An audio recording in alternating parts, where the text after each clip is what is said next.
नमस्ते बच्चों, आज मैं आपके सामने विज्ञान पाठ 8 गति मोशन का भाग 2 लेकर उपस्थित हूँ। इस भाग में हम जो इससे पहले भाग में पढ़ाया गया था उससे आगे का पढ़ेंगे, तो सभी बच्चे ध्यान से समझेंगे। ठीक है, तो इससे पहले वाले भाग में हम क्या कर रहे थे, अदिश और सदिश या भौतिक राशियों के बारे में आपसे बात कर रहे थे। तो आज भी हम उससे आगे के बारे में आपसे बात करेंगे, जैसे अदिश और सदिश आप कहाँ कहाँ ले सकते हैं। चलिए आइए शुरू करते हैं। तो सबसे पहले बात करते हैं हम अदिश के ही भागों की। तो अदिश के कितने भाग हैं? भाग तो बहुत है, लेकिन हमने नॉर्मली जो आपकी बुक के अंदर हैं वो लिए हैं। नंबर 1 है आपकी दूरी। देखिए, जब आप कोई भी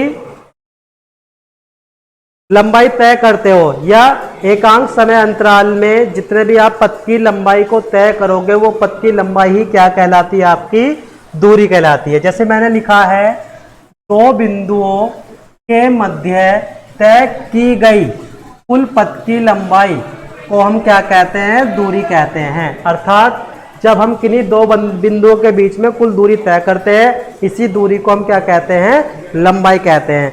एग्जाम्पल आप ले सकते हैं। मान लिया ए क्या है पॉइंट आपका घर, क्या है आपका घर, और बी क्या है आपका विद्यालय।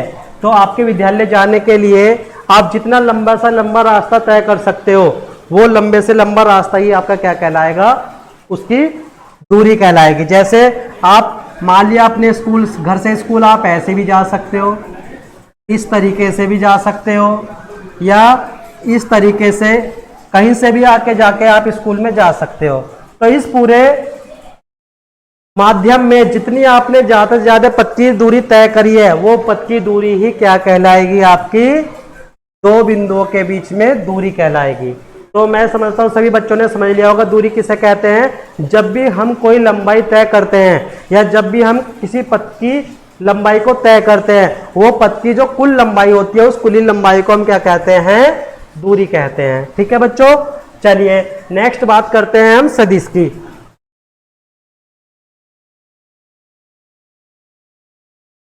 नेक्स्ट किसकी बात कर रहे हैं हम? सदिश की। अब सदिश में क्या करना है आपको? देखिए,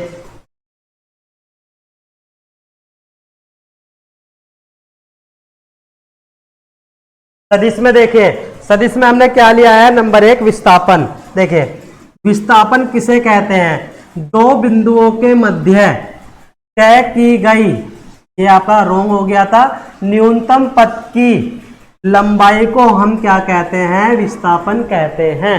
तो अभी मैंने आपको बताया कि जब हम अपने घर से स्कूल की तरफ को जा रहे हैं, तो उस समय जो आपका सबसे छोटा रास्ता है, पिछले वाले वीडियो में मैंने आपको बता दिया था विस्थापन के बारे में, यहाँ हम क्या कर रहे हैं उसके बारे में थोड़ा डिस्कस कर रहे हैं।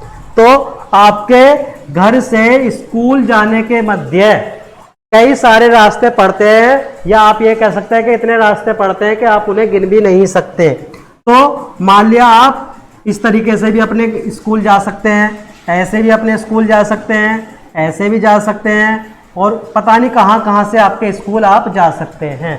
तो आपके स्कूल और आपके घर के बीच में जो सबसे कम दूरी है, उस सबसे कम दूरी को ही हम क्या कहेंगे?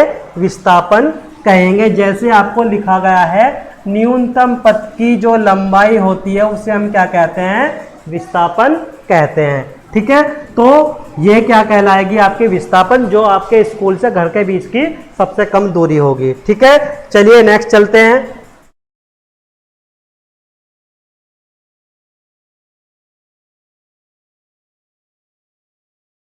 नेक्स्ट क्या आती है हमारी? चाल।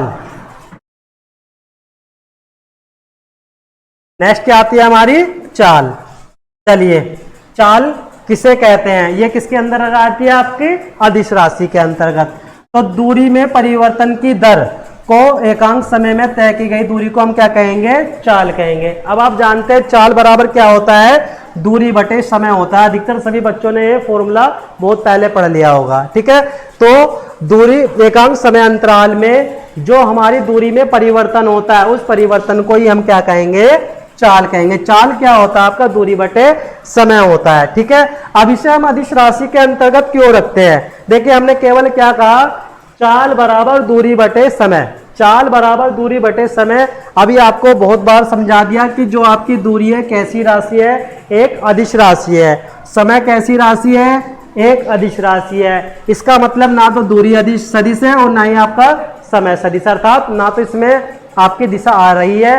तो जब इसमें दिशा नहीं आ रही तो इसलिए हम क्या करते हैं, जो चाल होती है चाल को हम एक अदिश राशि के अंतर्गत रखते हैं। नेक्स्ट है आपका वेग।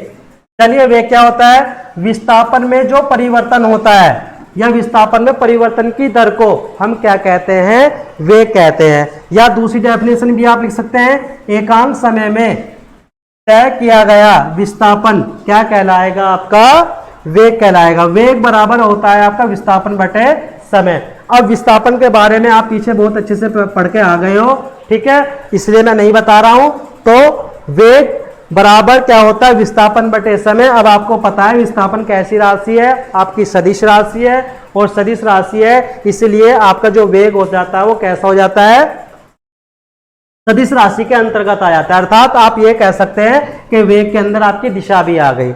कैसे आ गई, देखिए मैं कहने लगूं कि आपके स्कूल से घर के बीच में जितनी भी दूरी है आप उसे न्यूनतम बिंदु के बीच की दूरी को ज्ञात कर सकते हैं।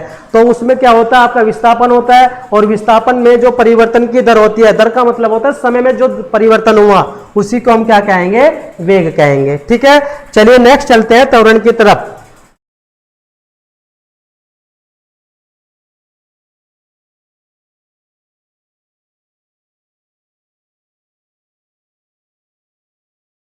तो बच्चों त्वरण, ये अगर देखा जाए आपका सबसे नया टॉपिक है। आपने दूरी को भी सुना होगा, चाल को भी सुना होगा, वेग को भी सुना होगा, है ना, लेकिन कभी त्वरण नहीं सुना होगा। तो त्वरण क्या होता है, वेग में परिवर्तन की जो दर होती है उसे हम क्या कहते हैं, त्वरण कहते हैं। या दूसरी डेफिनेशन आप ले सकते हैं, एकांक समय में हुए वेग में परिवर्तन को क्या कहेंगे, हम त्वरण कहेंगे। त्वरण बराबर क्या होता है, वेग में परिवर्तन बटे समय। अब वेग में परिवर्तन का मतलब आप इसे क्या कह सकते हैं, डेल वी कह सकते हैं।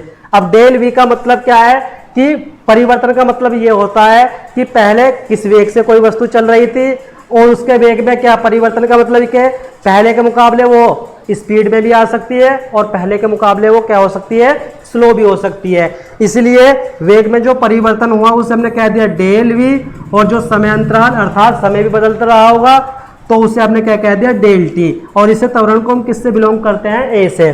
तो डेल वी बराबर आप इसे ऐसे भी लिख सकते हो, वी माइनस यू बटे टी।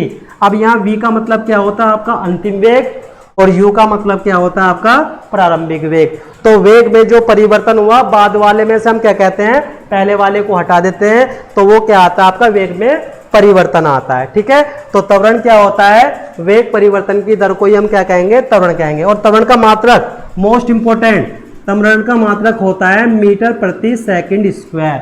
ठीक है, अब अगर देखा जाए कैसे हमने निकाल दिया, देखो वेग में परिवर्तन को आप क्या कहते हैं, वेग का मात्रक क्या है, मीटर बटे सेकंड, और बटे में समय का मात्रक आप जानते हैं क्या होता है, सेकंड। तो ये बटे का बटे आपका नीचे आ जाएगा, तो क्या आ जाएगा, मीटर बटे सेकंड गुना सेकंड, और जब सेकंड गुना सेकंड करेंगे तो क्या आ जाएगा, सेकंड सेकंड सेकंड स्क्वायर।